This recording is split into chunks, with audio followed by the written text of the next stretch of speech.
সন্ধ্যাবেলার টিফিনে দেখো হচ্ছে আমাদের পাস্তা। আর কে রান্না করছে দেখো, আমার ভাই। ভালো করে রান্না কর, ঠিক আছে?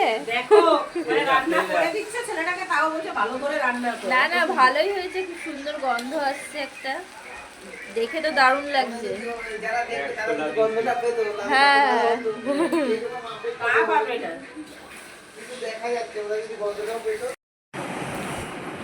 এই দেখো গরম গরম পাস্তা রেডি। এখন খেয়ে দেখি কেমন হয়েছে।